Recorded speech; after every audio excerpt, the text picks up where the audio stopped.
अभी पिछले दिनों आपने देखा होगा आनंद स्वरूप नाम के कोई स्वामी, नाम स्वामी लगाते हैं, पता नहीं वो स्वामी है या कोई गुंडे दिखते हैं देखने में। तो उन्होंने कहा कि हम 2035 तक भारत के संविधान को बदल देंगे, हिंदू राष्ट्र बना देंगे और उसके बाद देश मनुस्मृति से चलेगा।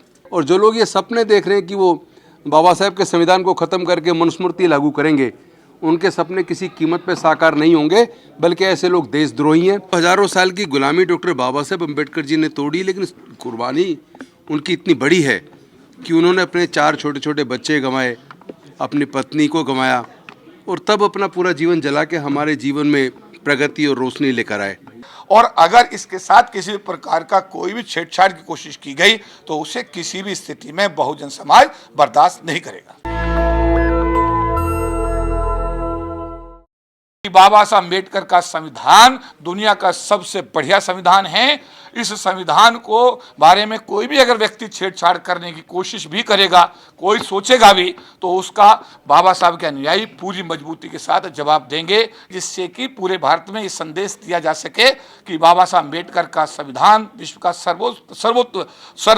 सबसे अच्छा मैं कहूँगा कि उत्कृष्ट संविधान है। इससे बढ़िया संविधान विश्व में किसी का भी नहीं है और ये संविधान अपने स्वरूप में हमेशा रहना चाहिए।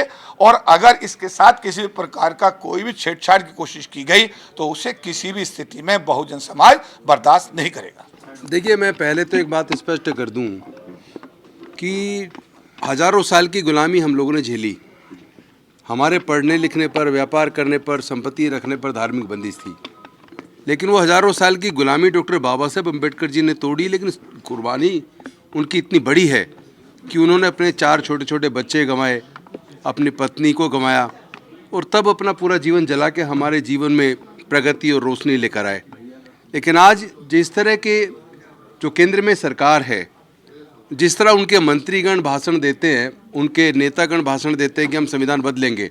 अभी पिछले दिनों आपने देखा होगा आनंद स्वरूप नाम के कोई स्वामी, नाम स्वामी लगाते हैं, पता नहीं वो स्वामी है या कोई गुंडे दिखते हैं देखने में। तो उन्होंने कहा कि हम 2035 तक भारत के संविधान को बदल देंगे, हिंदू राष्ट्र बना देंगे और उसके बाद देश मनुस्मृति से चलेगा।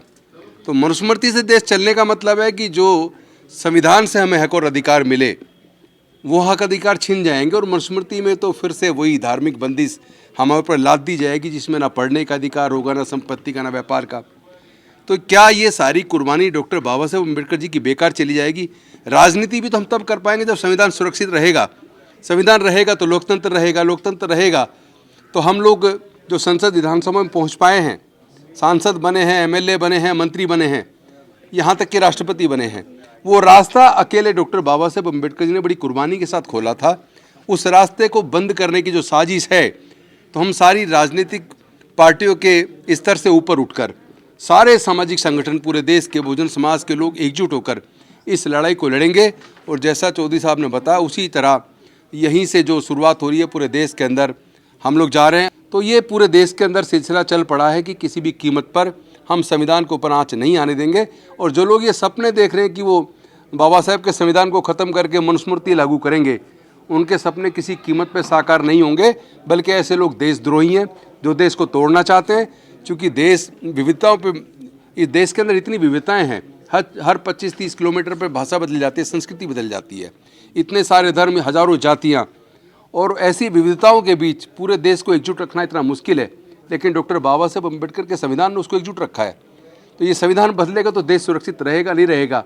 तो ऐसे लोग जो देश के लिए असुरक्षा पैदा कर रहे हैं, देश को तोड़ने की साजिश रच रहे हैं, देश के संविधान को बदलने की बात कर रहे हैं, मैं समझता हूँ वो देशद्रोही हैं। ऐसे लोगों को जेल में होना चाहिए। और अगर सरकार इस पर कोई कार्रवाई नहीं करती है तो बहुजन समाज के लोग इतने कमज़ोर नहीं है कि बाबा साहेब के संविधान पर आँच आने देंगे। हम इस लड़ाई को लड़ेंगे भी और जीतेंगे भी। तो भी सर, एक सवाल ये है कि इन लोगों में हिम्मत कहाँ से जाती है कि संविधान को जलाने की, खत्म करने की बात? नहीं, वो हिम्मत उनको सत्ता से आ रही है कि पिछले 9.5-10 साल के इस शासन में उनके हौसले कुछ ज़्यादा बुलंद है। और वो इसलिए बुलंद है कि वो कुछ भी बोल देते हैं, कुछ भी कर देते हैं, किसी को मार देते हैं, किसी को भी पीट देते हैं, कहीं भी धमकी भरे भाषण देते हैं, धर्म के नाम पे, जाति के नाम पे नफरत फैलाते हैं, लेकिन उनके खिलाफ कोई मुकदमा दर्ज नहीं होता। तो उनके हौसले बढ़ गए हैं। और मुझे लगता है कि ये सरकार 2024 का चुनाव में जनता तय करेगी कि कि वो बाबा साहेब के संविधान से देश चलाने के लिए ऐसे लोगों को निश्चित तौर पर जवाब दिया जाएगा। ठीक, शुक्रिया। नेशनल दस्तक की आपसे गुजारिश है कि अगर इसको बचाना चाहते हैं तो नेशनल दस्तक को सब्सक्राइब करने के लिए रेड कलर के सब्सक्राइब बटन को दबाएं, फिर बेल आइकन की घंटी दबाएं। नेशनल दस्तक को बचाने के लिए बहुत जरूरी है कि हर खबर को शेयर करें, लाइक करें, कमेंट जरूर करें।